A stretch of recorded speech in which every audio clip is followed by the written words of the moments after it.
Good evening students, আশা করছি তোমরা সকলে খুব ভালো আছো এবং সুস্থ আছো। তো যাদের 2022 স্টেট পাস এবং 2023 স্টেট পাস তাদের জন্য আমি কিছু ভিডিও আনতে চলেছি, যেগুলি হচ্ছে ইন্টারভিউ রিলেটেড কিছু ভিডিও। তো আমরা আজকে ইন্টারভিউয়ের জন্য কি কি গুরুত্বপূর্ণ বিষয় থেকে প্রশ্ন হতে পারে এবং কিভাবে সেই প্রশ্নগুলোর উত্তর তোমরা করতে পারবে এবং সেগুলোর বিষয়ে ডিটেলস তথ্য আমরা আজকে আলোচনা করতে চলেছি। তো তোমরা সকলেই জানো যে কিছুদিনের মধ্যেই টেট পরীক্ষার ইন্টারভিউ হতে চলেছে। তো তার জন্য যেই যেই বিষয়গুলো আমাদের পড়তে হবে সেগুলি হচ্ছে এনসিইআরটি সম্পর্কে আমাদের পড়তে হবে, ঠিক আছে।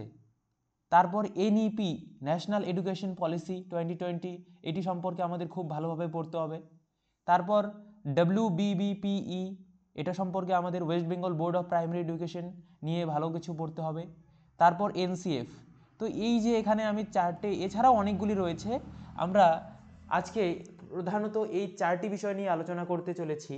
তো বেশি কিছু না বলে আমি আমাদের ভিডিওতে চলে যাই। তো ইন্টারভিউতে এই টপিকগুলো থেকে কিন্তু প্রশ্ন আসতে পারে, তাই এগুলো সম্পর্কে, এগুলো কি তাই সম্পর্কে আমাদের একটু জানতে হবে।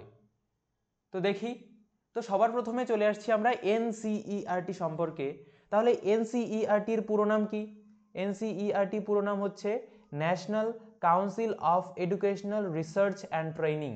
খুব গুরুত্বপূর্ণ, national council of educational research and training, এটি হচ্ছে এর পুরো নাম।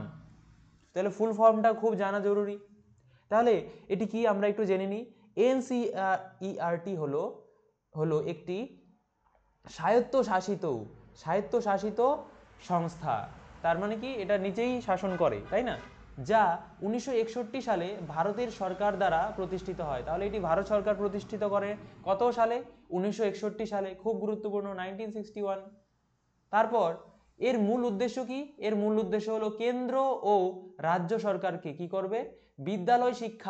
বিদ্যালয়ে যে শিক্ষা দেওয়া হবে সেই শিক্ষার মান উন্নয়নের জন্য, আপগ্রেড করার জন্য কিছু নীতি নিয়ম এবং কর্মসূচি কি কি করা যেতে পারে সে সম্পর্কে সহায়তা প্রদান করবে এবং পরামর্শ প্রদান করবে। কে? এই NCERT, national council of educational research and training. এরকমভাবেই আমাদের রাজ্য কিন্তু রয়েছে SCERT, state council of educational research and training, এগুলোও কিন্তু রয়েছে। তো আমাদের এগুলো সম্পর্কে বিস্তারিত কিন্তু জানতে হবে। তাহলে এই এনসিইআরটি হচ্ছে কি করে? পাঠ্যপুস্তক, এই যে বইগুলি রয়েছে, পাঠ্যপুস্তক মানে কি? বই, শিক্ষা সামগ্রী, কি কি শিক্ষা, যেমন টিএলএম, ঠিক আছে, গ্লোব, এই যে শিক্ষা সামগ্রীগুলি রয়েছে, এবং শিক্ষক প্রশিক্ষণ, কিভাবে শিক্ষককে নতুনভাবে কিভাবে শিক্ষক শিখাবে, সেই শিক্ষককে কিভাবে প্রশিক্ষণ দেওয়া হবে, সেই কর্মসূচি তৈরি করবে এবং সেটি প্রকাশ করবে। কে? এনসিইআরটি। এটি কি? শিক্ষাক্ষেত্রে গবেষণা করা, রিসার্চ করবে, তাই না, পরীক্ষা করা এবং নতুন নতুন উদ্যোগ গ্রহণ করবে, যাতে শিক্ষণ আরও কার্যকর হয়, আরও ভালোভাবে ছাত্ররা শিখতে পারে। তাহলে এই যে এইটুক বিষয় তোমরা এনসিইআরটি সম্পর্কে জানতে পারলে, এনসিইআরটি সম্পর্কে তোমাদের একটা বেসিক ধারণা হয়ে গেল। তাহলে যদি বলে এনসিইআরটি কি, তোমরা কিন্তু এখান থেকে অ্যান্সার করতে পারবে, হ্যাঁ না? চলো, তাহলে আমরা এনসিইআরটি সম্পর্কে জেনে নিলাম। তাহলে আমরা পরবর্তী চলে যাই। পরবর্তীতে কি রয়েছে? এনইপি। এনইপির পুরো নামটা কি দেখো তো? এনইপির পুরো নাম হচ্ছে ন্যাশনাল এডুকেশন পলিসি, অর্থাৎ ন্যাশনাল মানে কি? জাতীয়, ন্যাশনাল এডুকেশন,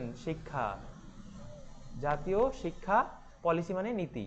তাহলে জাতীয় শিক্ষানীতি সম্পর্কে আমাদের জানতে হবে, যে জাতীয়, যেটি সারা দেশের জন্য, তাই না? সেই এনইপি 2020 সম্পর্কে আমাদের জানতে হবে। তাহলে ন্যাশনাল এডুকেশন পলিসি অনেকবার তৈরি করা হয়েছে, তার মধ্যে সর্বশেষ সেটি হচ্ছে কি? সর্বশেষ হচ্ছে 2020-তে তৈরি করা হয়েছে, সেটি আমাদের এখন ইমপ্লিমেন্ট করা হচ্ছে। তাহলে এই এনইপি 2020 সম্পর্কে আমরা একটু জেনে নিই কী রয়েছে। তাহলে ন্যাশনাল এডুকেশন পলিসি বা জাতীয় শিক্ষানীতি হলো ভারতের সরকার একটি সামগ্রিক নীতিমালা, যা দেশের শিক্ষা ব্যবস্থার উন্নয়ন ও সংস্কারের জন্য তৈরি করা হয়েছে। তাহলে এটি দেশের যে শিক্ষা ব্যবস্থা তার উন্নয়ন করা, ডেভেলপমেন্ট করবে এবং সংস্কার করবে, হ্যাঁ। এবং সবশেষে সর্বশেষ নীতি যেটি সেটি হচ্ছে 2020 29 জুলাই 2020 তারিখে অনুমোদিত হয়। ঠিক আছে, তাহলে কত তারিখে এটি অনুমোদিত হয়? 29 জুলাই 2020।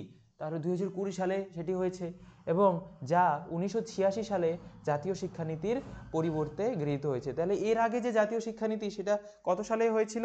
সেটা হচ্ছে 1986 সালে হয়েছিল এবং সেটিকে রিপ্লেস করে 2020-তে যে 2020-তে কি হয়েছে? জাতীয় শিক্ষানীতি গ্রহণ করা হয়েছে। তাহলে 1986-র যে জাতীয় শিক্ষানীতি সেটিকে রিপ্লেস কে করেছে? এনইপি 2020, তাই না? তাহলে এনইপি 2020 এর মূল লক্ষ্য কি? এর মূল লক্ষ্য হলো ভারতের শিক্ষা ব্যবস্থাকে আরো লচনশীল, ফ্লেক্সিবল করতে হবে। রিজিড করা যাবে না, ফ্লেক্সিবল, যাতে বাচ্চারা তাদের সুবিধা মতো শিখতে পারে, তাই না?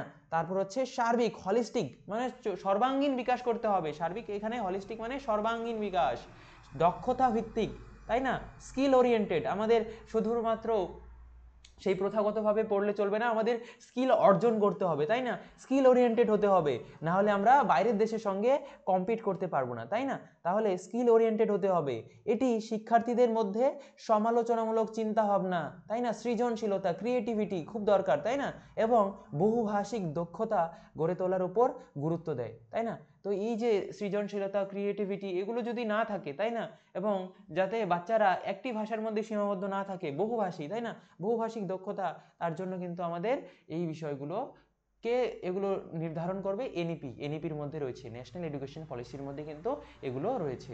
এই নীতিতে প্রাথমিক শিশু যত্ন এবং মূল সাক্ষরতা, গণিত দক্ষতা, ঠিক আছে, নতুন যে 5+3+3+4 যে স্কুল কাঠামোর ওপর জোর দেওয়া হয়েছে। পাশাপাশি এটি কারিগরি শিক্ষা, তারপর হচ্ছে প্রযুক্তি নির্ভর শিক্ষা, তারপর বহু বিষয়ক উচ্চ শিক্ষাকে উৎসাহিত করবে। তাহলে এই এনইপি সম্পর্কে আমাদের একটা কিন্তু 2-1 ঘন্টার ক্লাস হয়ে যাবে, ঠিক আছে, আমরা যদি এনইপি সম্পর্কে জানি। তাহলে এইটুকু তোমরা বুঝতে পেরেছো এনইপি সম্পর্কে ওভারঅল একটা ধারণা হয়েছে। এনইপি কি করে? এটি হচ্ছে একটি সামগ্রিক নীতিমালা যা দেশের শিক্ষা ব্যবস্থাকে কি করবে? ডেভেলপমেন্ট করার জন্য তৈরি করা হয় এবং এটি সর্বশেষ 2020 সালের 29 জুলাই একটি গ্রহণ করা হয়েছে এবং এটি কত সালের ন্যাশনাল এডুকেশন পলিসিকে কি প্রতিস্থাপিত করেছে? সেটি হচ্ছে 1986 সালের যে জাতীয় শিক্ষানীতি সেটিকে পরিবর্তিত করে কিন্তু 2020 সালে গ্রহণ করা হয়েছে এবং এটি কি এডিপির মধ্যে শিক্ষার্থীদের মধ্যে কি করে? সমালোচনা ও চিন্তাভাবনা, ঠিক আছে, তাদের মধ্যে সৃজনশীলতা থাকবে। এগুলো কিন্তু খুব গুরুত্বপূর্ণ বিষয় রয়েছে ন্যাশনাল এডুকেশন পলিসি এর মধ্যে। হয়ে গেল এডিপি সম্পর্কে। তোমরা এডিপি সম্পর্কে এগুলো ভালো করে লিখে দেবে এবং তোমরা যাতে উত্তর করতে পারো ইন্টারভিউয়ের সময়, ঠিক আছে, তাহলে কিন্তু তোমাদের খুব সুবিধে হবে। তারপর আমরা চলে যাই পরবর্তীতে কি রয়েছে দেখি।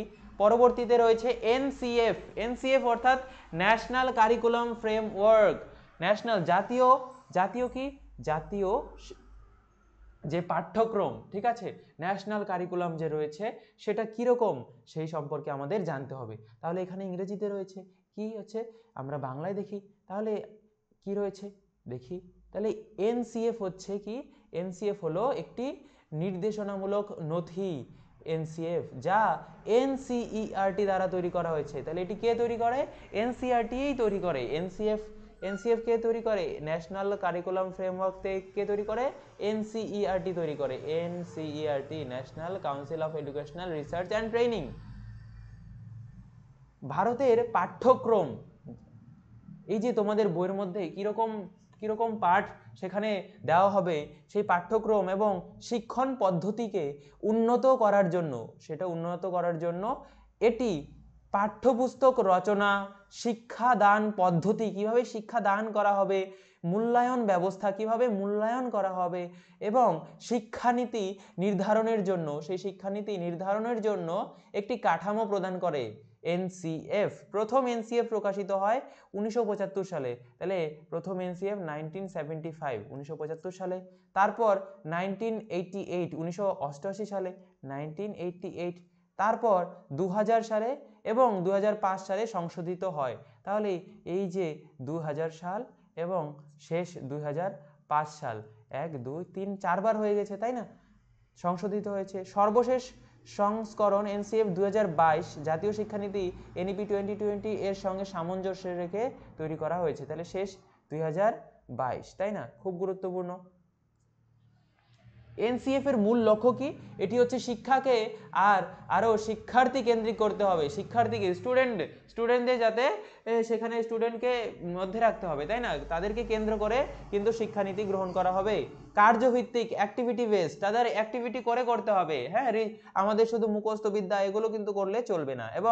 এবং অন্তর্ভুক্তিমূলক, ইনক্লুসিভ করা হয়, সবাই একসঙ্গে শিখবে, তাই না? এটি শিক্ষার্থীদের মধ্যে সমালোচনামূলক চিন্তা ভাবনা, তারপর কি রয়েছে, সৃজনশীলতা, ক্রিয়েটিভিটি, নৈতিক মূল্যবোধ এবং জীবন দক্ষতা গড়ে তোলার উপর জোর দেয়। তাহলে এনসিএফ কিন্তু এই বিষয়গুলোর উপর জোর দেয়। কি কি? সবার প্রথমে আমরা দেখব কার্যভিত্তিক, অ্যাক্টিভিটি বেসড এবং লার্নিং, তারপর কি ইনক্লুসিভ লার্নিং, তারপর কি রয়েছে সমালোচনামূলক চিন্তা ভাবনা, সৃজনশীলতা, তারপর নৈতিক মূল্যবোধ, এগুলো কিন্তু এনসিএফ এর মধ্যে রয়েছে। এবার সংক্ষেপে যদি বলি, এনসিএফ হলো ভারতের বিদ্যালয় শিক্ষার জন্য একটি দিক নির্দেশক নকশা, যা শিক্ষাকে আরো বাস্তবমুখী, কিভাবে রিয়েল লাইফের সঙ্গে আমরা এটা তুলনা করতে পারবো, অর্থবহ, তাকে কি করতে হবে এবং জীবনের সঙ্গে যুক্ত করে, যেটা আমাদের কাজে লাগবে, তাই না? তো এই ছিল এনসিএফ, খুব গুরুত্বপূর্ণ। তাহলে এনসিএফ সম্পর্কে তোমরা জানতে পারলে, খুব গুরুত্বপূর্ণ। এইবার আমরা দেখব WBBPE সম্পর্কে একটু জেনে নিই। West Bengal board of primary education, যে আমাদের কি টেট পরীক্ষা কন্ডাক্ট করে, তাই না, টিইটি, এবং এই WBBPE এর আন্ডারেই তো সমস্ত যে প্রাইমারি স্কুলগুলো রয়েছে সেগুলো এই WBBPE এর আন্ডারে রয়েছে, তাই না? তো আমরা এটা সম্পর্কে জেনে নিই, West Bengal board of primary education সম্পর্কে আমাদের জানা খুব প্রয়োজন।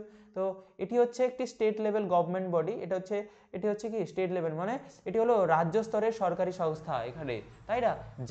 এবং বর্তমানে এর সভাপতি কে রয়েছে আমরা সবাই জানি, গৌতম পাল মহাশয়, তাই না? মাননীয় গৌতম পাল মহাশয়, যিনি অনেক কিছু আমাদের কি করেছিলেন, অনেক প্রতিশ্রুতি দিয়েছিলেন, যা পশ্চিমবঙ্গের প্রাথমিক শিক্ষার প্রশাসন, পরিচালনা এবং উন্নয়নের দায়িত্বে রয়েছে। তাহলে পশ্চিমবঙ্গের যে যদি বলে পশ্চিমবঙ্গের প্রাথমিক শিক্ষার উন্নয়নের দায়িত্বে কে রয়েছে, আমরা বলবো WBBPE, তাই না?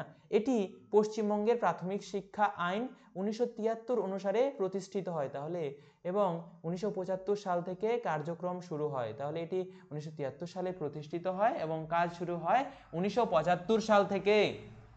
এইবার আমরা দেখব WBBPE এর মূল উদ্দেশ্য কি। মূল উদ্দেশ্য হলো সকল শিশুর জন্য, যত শিশু রয়েছে সকল স্টুডেন্টদের জন্য গুণগত মান সম্পন্ন, যাতে কোয়ালিটি এডুকেশন, তাই না, প্রাথমিক শিক্ষা নিশ্চিত করা, যাতে সমস্ত শিশু তাদের যে শিক্ষা সেটা তারা গ্রহণ করতে পারে।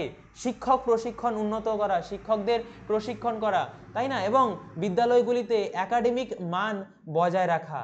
বিদ্যালয়গুলি সমস্ত সরকারি স্কুল সেখানে কি করবে, সরকারি প্রাথমিক স্কুল সেখানে যাতে এই বিদ্যালয়ে যে একাডেমিকের মান, সেখানে সেই মান যাতে নিম্ন না হয়, নিচে না নামে, তাই না? তারপর পর্ষদ প্রাথমিক স্তরের জন্য পাঠ্যক্রম, পাঠ্যসূচি এবং পাঠ্যপুস্তক প্রণয়ন করে। রাজ্যে প্রাথমিক শিক্ষকদের নিয়োগের জন্য টিচার এলিজিবিলিটি টেস্ট TET পরিচালনা করে।